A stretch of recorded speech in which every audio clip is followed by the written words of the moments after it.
Well, this whole thing about the judges rejecting my proposal, that never happened. That never happened. That never happened. Conti, ikaw ang dapat kasuhan, animal ka. Oh? Pagmumukha mga kababayan, oh. Kung si Pinocchio mga kababayan, habang nagsisinungaling, tumataas ang ilong. Eto, tumataas ang nguso. Sinungaling.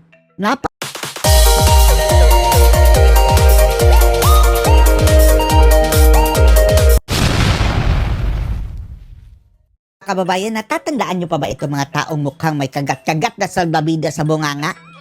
Nag-iingay ito sa media dati mga kababayan tungkol sa paghihingi daw ng ID ni Kaufman mga kababayan sa mga biktima ng di umano'y EJK. At kalaunan mga kababayan, hindi daw pinagbigyan ng ICC. Well, kung dati-rati mga kababayan, si PRRD lang ang biniktima ng kasinungalingan ito si Conti. Ngayon mga kababayan, pati na ang abogado ni PRRD na si Kaufman. Nagkalat ng fake news si Conti mga kababayan na nireject daw ng ICC ang request ni Kaufman mga kababayan na humingi ng ID, partikular nga ang passport. Gayong wala naman palang nangyaring ganyan mga kababayan. Sinungaling daw itong si Conti. Nasabi pa ni Kaufman mga kababayan, isang rallyistang abogado ay nagkakalat ng kasinungalingan. Liar! Gaya ng pagsisinungaling nila mga kababayan sa pagbibintang ng mga di umano'y krimen ni PRRD. O ngayon mga kababayan, nakita na mismo ni Attorney Kaufman kung gaano sila kasinungaling. At nasabi niya mga kababayan liar. They are lying. Panoorin niyo po ha. That's a big lie.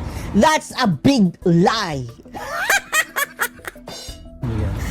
Attorney, how do you Eto yun mga kababayan ha. Eto yun. Pakinggan nyo ha.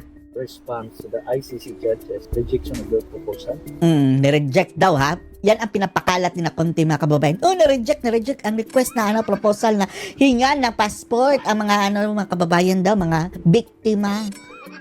Wala palang ganun mga kababayan.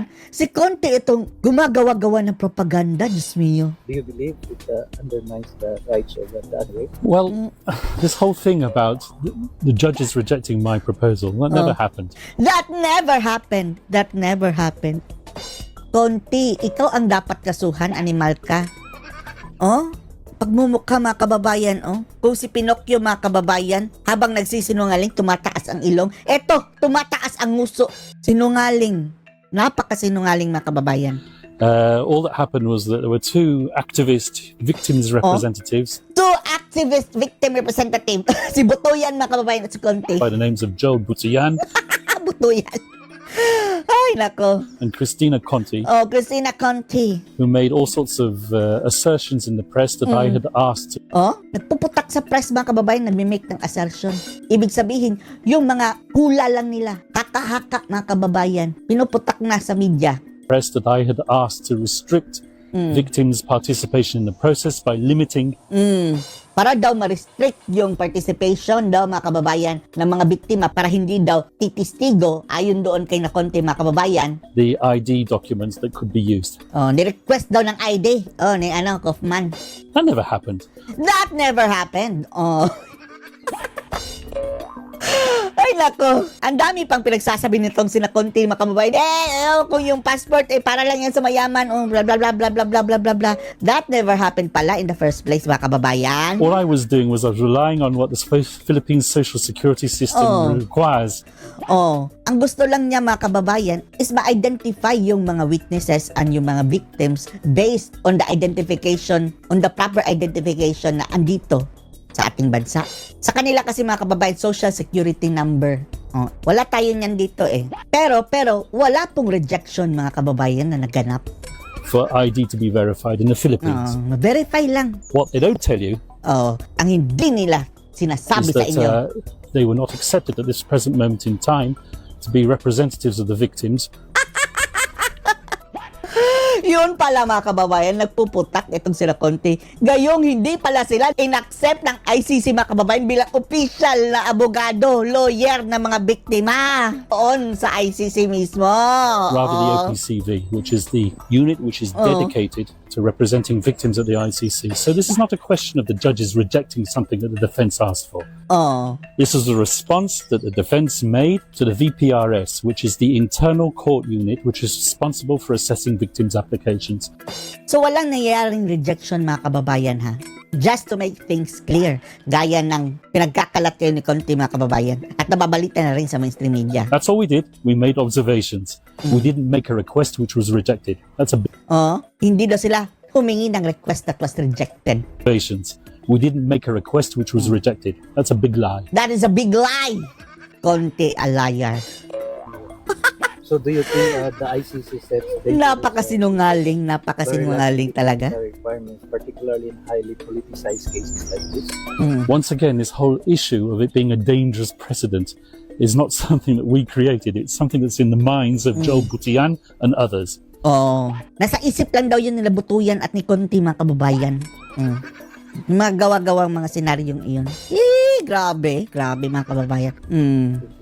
And lastly, Attorney, what is your message to the Filipino people closely watching the process unfold? Respect the judicial process, respect the judges, and respect former President Duterte's right to In fairness mga kababayan, behave po yung mga tao dyan ha, na nagpupunta. Hindi sila nagpo-protesta mga kababayan, nandun lang sila para magtipon-tipon, show support lang, pero zip ang kanilang bunganga mga kababayan in terms sa kaso. Hindi kagaya na Conti mga kababayan na kung ano-ano pinagkakalat na mga propaganda. a fair trial. Thank you, sir. Thank you. Thank you so much. Attorney, can I ask another one?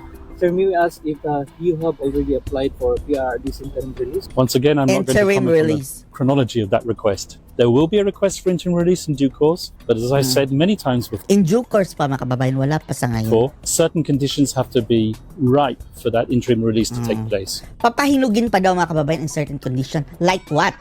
Siguro mga kababayan yung interim release after na siguro ng September.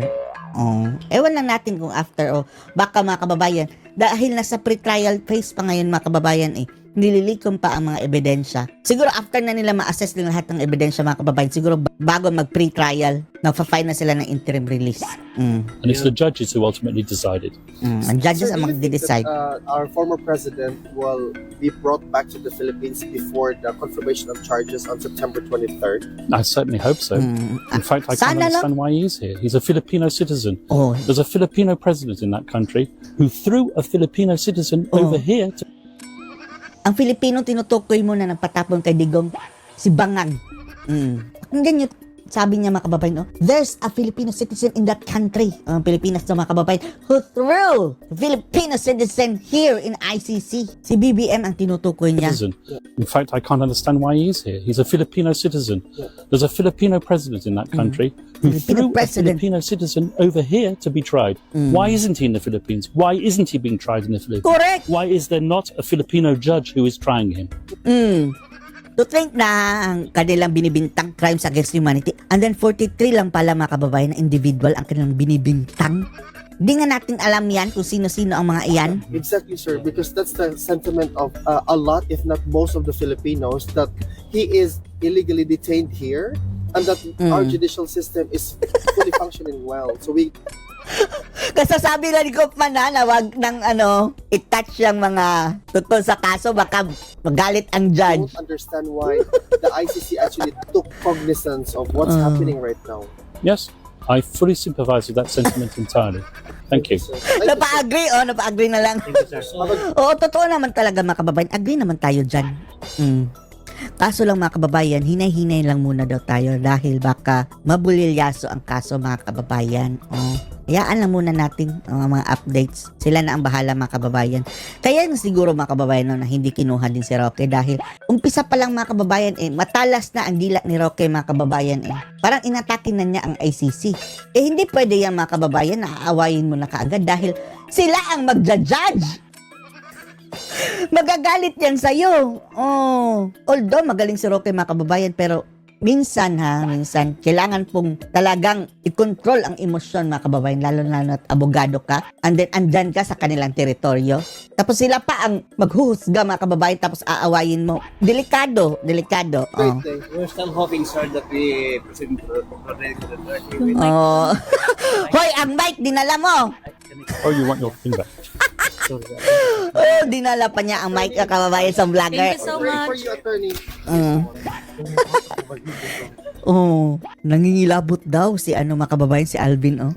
Oh, dahil Ikaw naglibot akong balhibo. Sila yung mga another sinungaling si Conti mga kababayan, ano,